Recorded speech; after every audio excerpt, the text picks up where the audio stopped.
Assalamualaikum warahmatullahi wabarakatuh. Selamat malam. Pada pertemuan kali ini kita akan belajar tentang teori akuntansi, yaitu membahas tentang konsep laba. Nah, sebelumnya salah satu fungsi akuntansi yaitu melakukan sebuah pengukuran. Jadi termasuk pengukuran prestasi, bagaimana hasil usaha, laba maupun posisi keuangan. Nah, salah satu isu yang paling berat dalam pengukuran itu adalah pengukuran laba. Nah, pengukuran laba ini bukan saja sangat penting ya, tapi untuk menentukan bagaimana prestasi sebuah perusahaan dan juga bagaimana informasi dari perhitungan pembagian hasil dari laba. Terus menentukan juga bagaimana kebijakan dan investasi, juga pembayaran pajak, zakat, dan lain sebagainya. Jadi sangat penting ya, karena yaitu tadi, selain menentukan prestasi perusahaan, juga dapat memperhitungkan bagaimana pembagian laba dan kebijakan-kebijakan yang lainnya. Karena penting, maka dalam dunia bisnis itu harus mengenal yang namanya pengukuran laba yang dilakukan oleh profesi seperti perpajakan mungkin ya, terus para pemegang saham, analis keuangan, pengusaha, ekonomi, bahkan siapapun yang bergerak dalam dunia bisnis, termasuk ibu-ibu yang melakukan bisnis di pasar. Jadi semuanya itu memerlukan yang namanya perhitungan laba. Nah, siapapun yang melakukan kegiatan bisnis pasti memiliki alasan ekonomis mengapa ia harus terus melakukan bisnisnya. Biasanya alasan tradisional itu adalah untuk mendapatkan sebuah laba. Nah, maka dari si pelaku bisnis itu sendiri harus memiliki pandangan tentang apa yang dimaksud sebagai laba dan bagaimana menentukan laba tersebut. Seperti seorang ibu yang menjual sayur di pasar mungkin menganggap bahwa ia telah mendapatkan laba jika uang yang ada di tangannya lebih besar daripada uang yang dibawanya tadi pagi. Jadi misalkan seorang ibu dia jualan sayur nih, paginya dia membawa uang 10.000, pada saat dia pulang dia membawa uang 50.000. Menurut si ibu tadi dia sudah mendapatkan laba. Nah,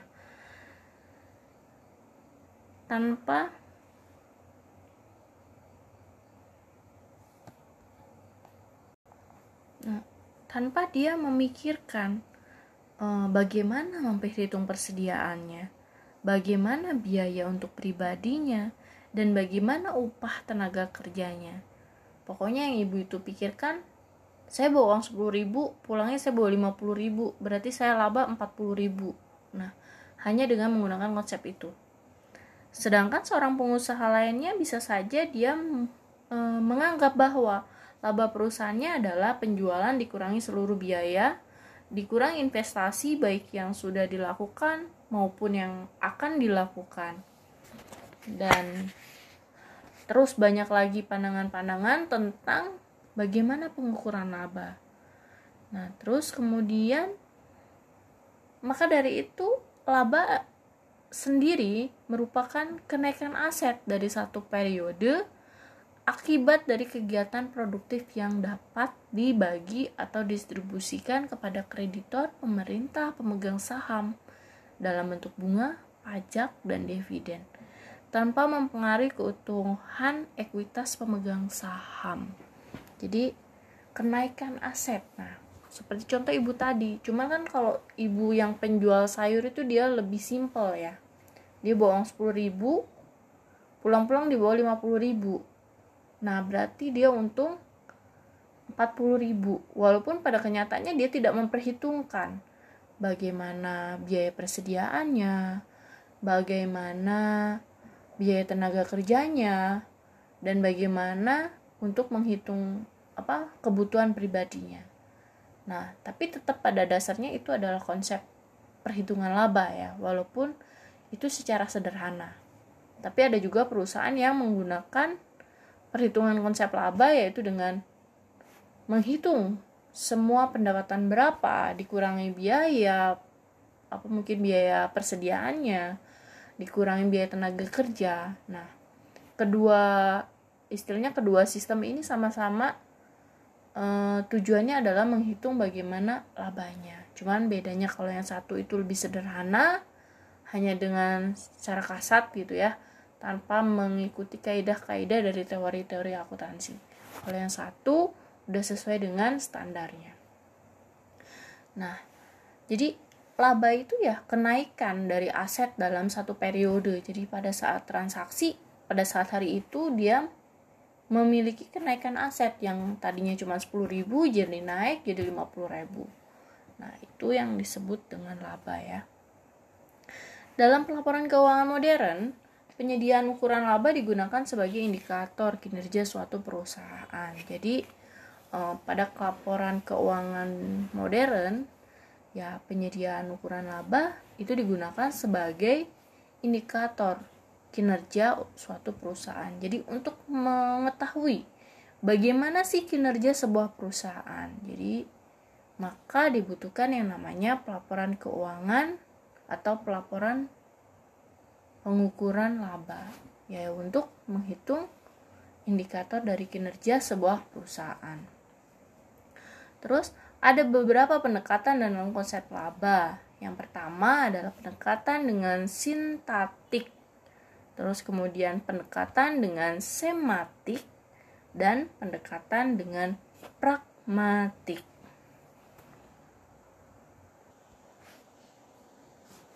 Terus kemudian selanjutnya kita membahas tentang polemik tentang laba. Jadi laba ini kan merupakan sebuah informasi yang sangat penting ya dalam sebuah laporan keuangan. Kenapa sih bisa dibilang penting? Nah, angka penting ini buat apa? Ya, buat yang pertama adalah perhitungan pajak. Jadi dia berfungsi sebagai dasar pengenaan pajak yang nantinya diterima oleh negara. Berapa pajak perusahaan? Jadi berapa perusahaan itu memberikan pajak kepada negara. Jadi digunakan untuk menghitung berapa besar pajak yang akan diberikan kepada negara.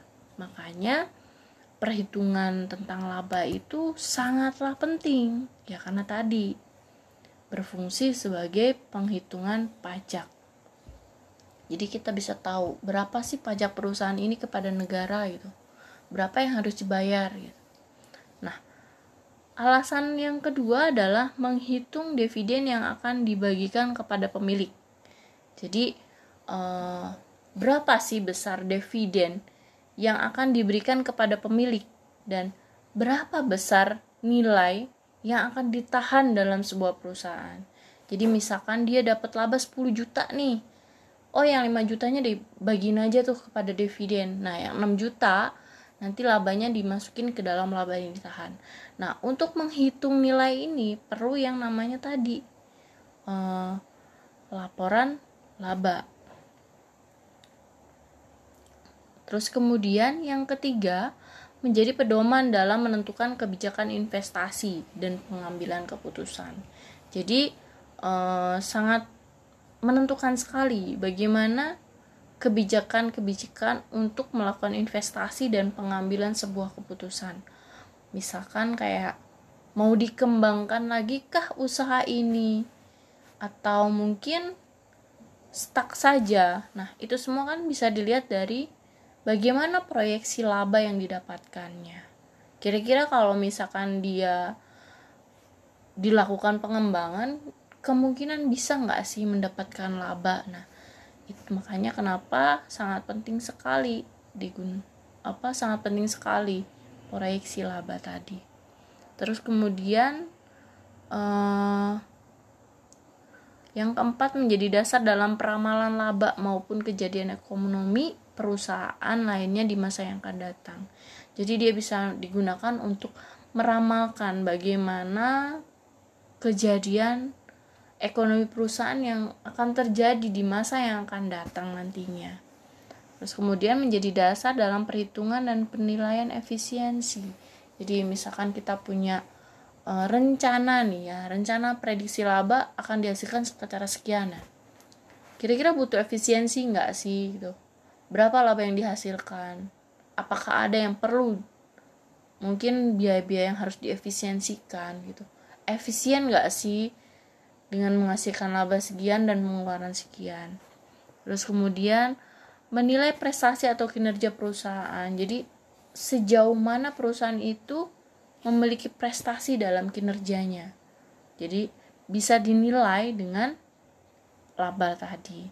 Terus kemudian bisa digunakan sebagai perhitungan zakat. Jadi si perusahaan atau mungkin pengusaha tadi atau mungkin pedagang sayuran tadi, mungkin mereka bisa menghitung kira-kira dari laba sekian saya harus mengeluarkan zakat berapa. Nah, ini semua adalah alasan kenapa laba itu sangat penting.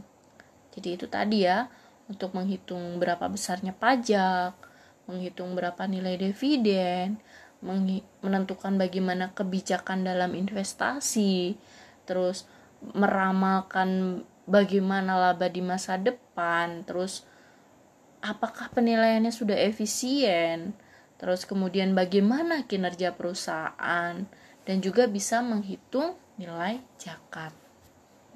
Kemudian selanjutnya, tujuan spesifik pelaporan laba. Nah, tujuan lebih spesifik lagi. Yang pertama, penggunaan laba digunakan sebagai pengukuran efisiensi manajemen. Jadi, laba itu digunakan untuk menghitung seberapa efisiensikah gitu pendapatannya, pengeluarannya, biayanya, apakah sudah efisien gitu ya. Dengan biaya sekian dia bisa menghasilkan laba sekian. Dengan mungkin biayanya terlalu tinggi tahun kemarin, biaya segini bisa menghasilkan laba segini, kok tahun sekarang apa yang terjadi, harga naikkah atau bagaimana. Nah, jadi bisa mengukur ya seberapa efisiensikah pengeluaran. Terus kemudian penggunaan angka laba historis untuk meramalkan masa depan. Jadi misalkan kita tahu nih laba kita tahun ini segini, nah tahun depan kira-kira kita bisa nggak sih mencapai sekian?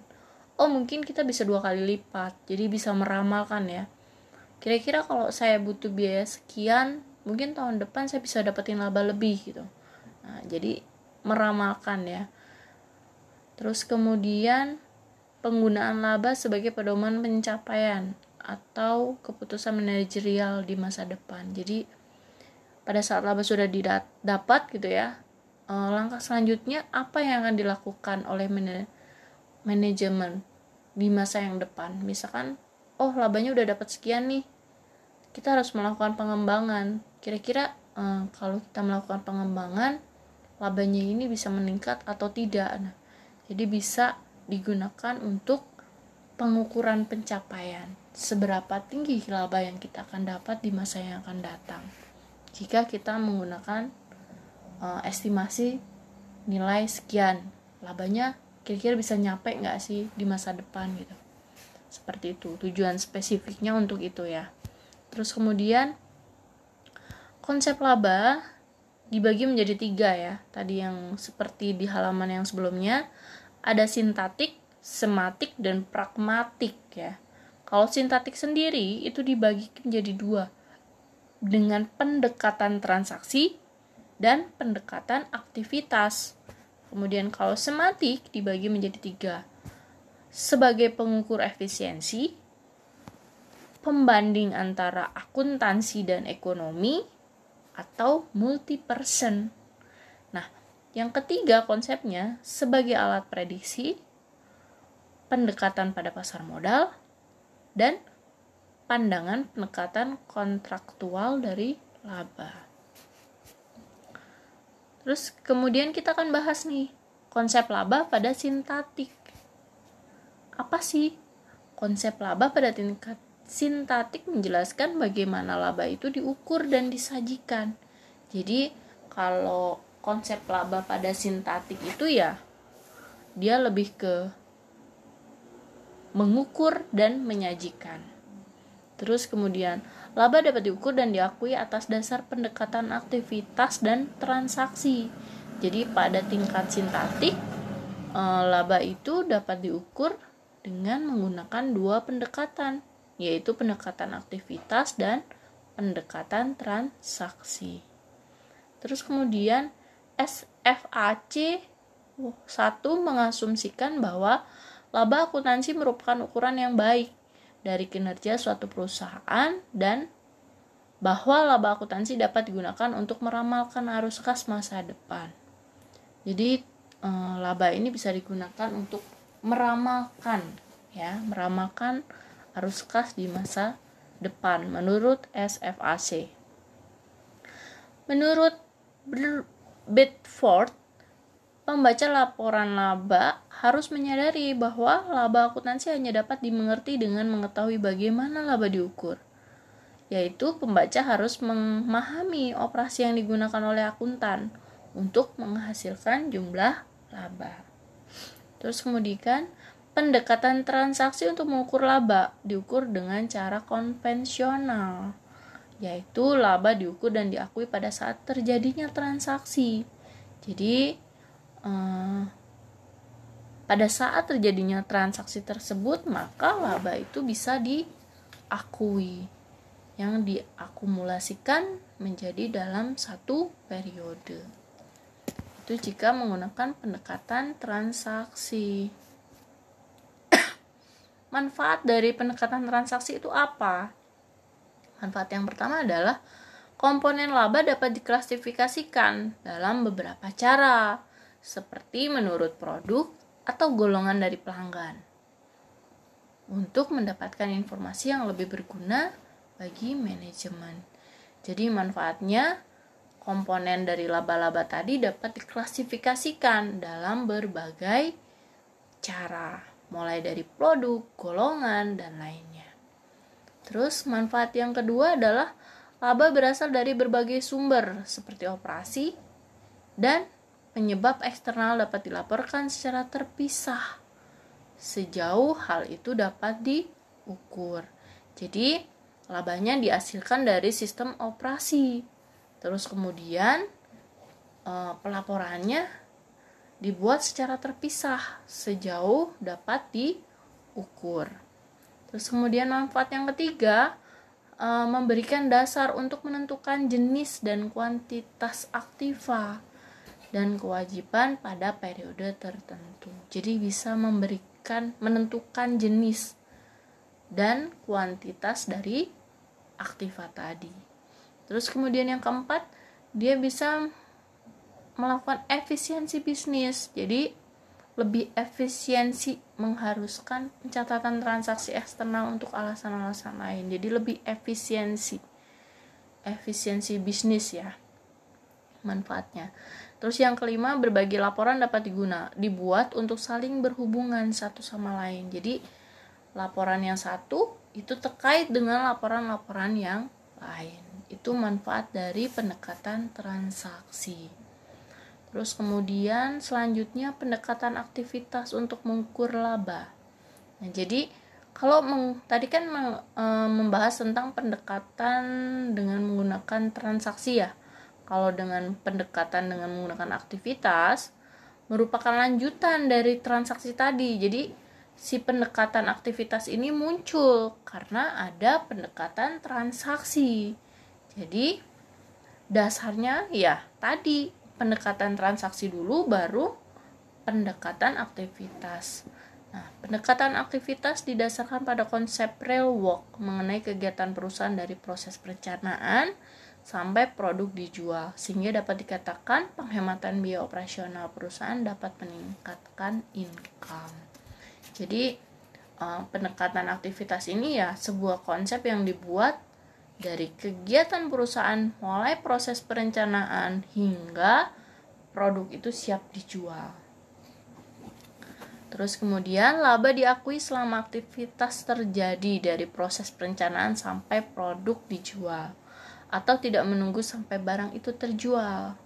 Nah, itu kalau pendekatan aktivitas untuk mengukur laba. Jadi laba itu bisa diakui dari aktivitas terjadi, perencanaan, sampai produk itu dijual. Ataupun kalau produk itu belum dijual, dia tetap bisa diakui.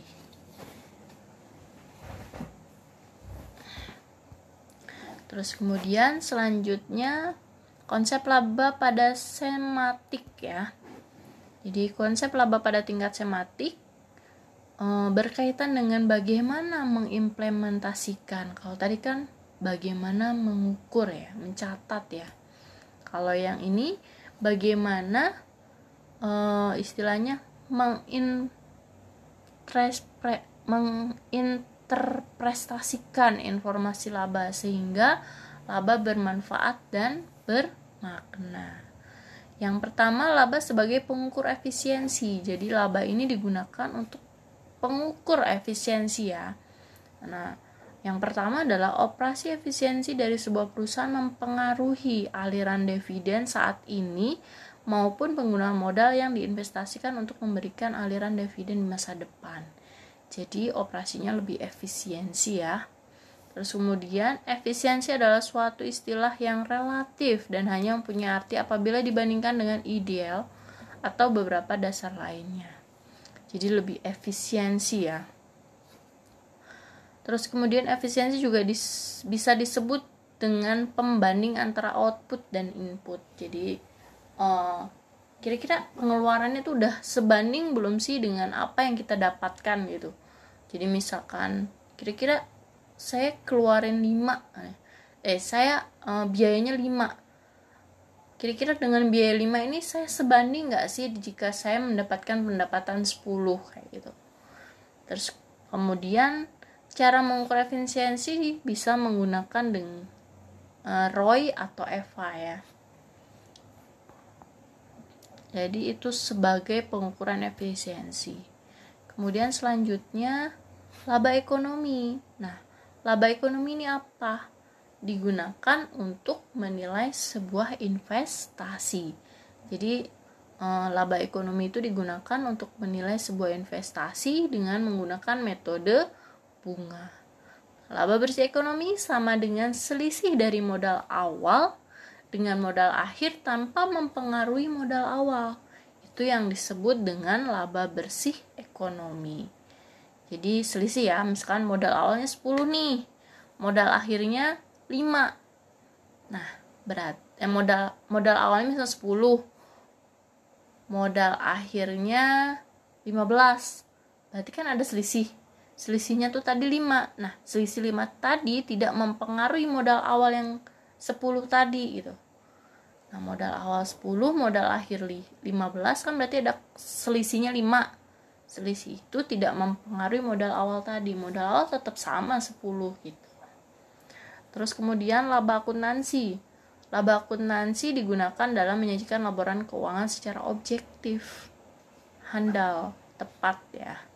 Terus kemudian oleh karena itu accounting income didasarkan pada transaksi yang terjadi. Jadi benar-benar didasarkan pada transaksi yang terjadi gitu. Terus menggunakan metode garis lurus.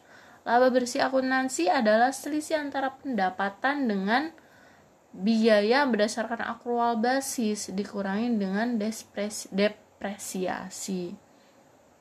Jadi kalau misalkan laba akuntansi ya selisih antara pendapatan dikurangi dengan biaya-biaya, terus kemudian dikurangi dengan depresiasi aktiva tetap. Terus kemudian yang sematik yang ketiga tadi adalah laba multi person.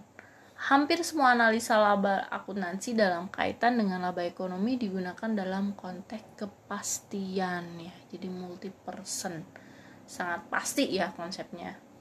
Semua fakta dan situasi diasumsikan diketahui semua orang. Jadi semua orang bisa mengetahui fakta dan situasi dari laba tersebut. Kan multi person itu lebih ke orang ya. Terus kemudian realitanya banyak perbedaan pada tingkat bunga yang digunakan. Jadi ada perbedaan ya tingkat bunga. Seberapa besar investasinya pasti dapat labanya pun akan berbeda. Jadi kalau pada tingkat sematik yang multi person itu lebih ke personnya. Terus kemudian tingkat pragmatik.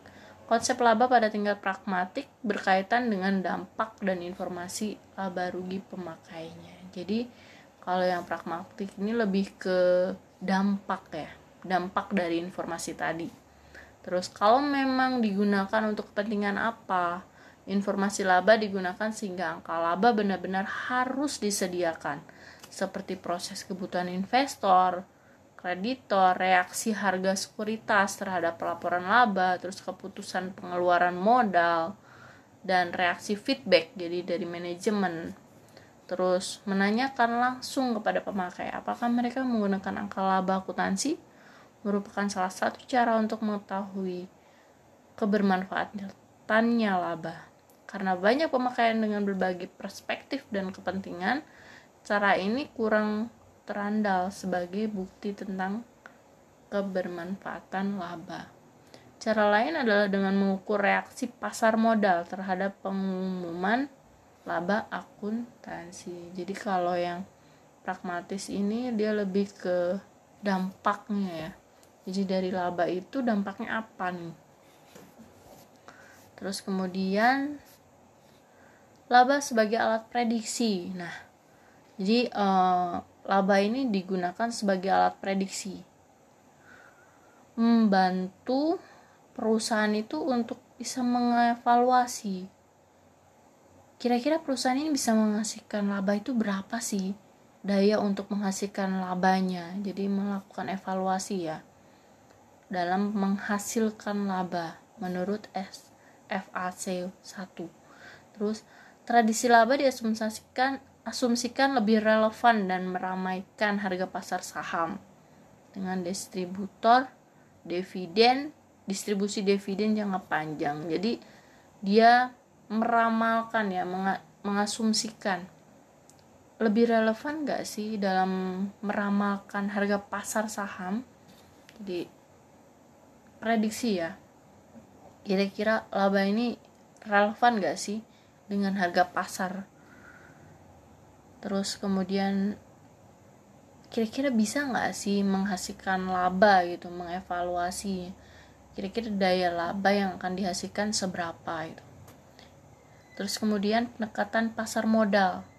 Studi empiris menyatakan bahwa laba per saham atau proyeksi laba per saham yang dilaporkan akan mempunyai dampak langsung pada harga pasar saham biasa. Nah, menurut Raibal dan Philip Bourne, harga sekuritas bergerak dalam arah yang sama dengan laba akuntansi. Korelasi antara harga dan laba tidak sempurna ya. Aspek kunci dari research dampak akuntansi pada pasar modal adalah menentukan kandungan informasi angka laba. Terus kemudian pandangan pendekatan kontraktual dari laba. Kekuatan dari pendekatan kontraktual adalah bahwa hal itu tidak menuntut implementasi semantik ya dari laba akuntansi. Terus pendukung pendekatan ini menyatakan bahwa masyarakat setuju untuk bermain dengan aturan apapun yang dipilih tanpa dia memperhatikan apakah itu masuk akal atau tidak. Jadi kalau kontraktual ya dari laba, dia tidak memperhatikan ya kira-kira masuk akal nggak sih laba biaya sekian terus menghasilkan laba sekian ya. Posisi ini dipandang ekstrim oleh beberapa pihak. Jadi karena tadi tidak mungkin terkadang masuk akal nggak sih gitu. Nah, makanya kenapa terkadang ada beberapa berpandangan bahwa ini ekstrim gitu. Posisi ini dipandang sangat ekstrim.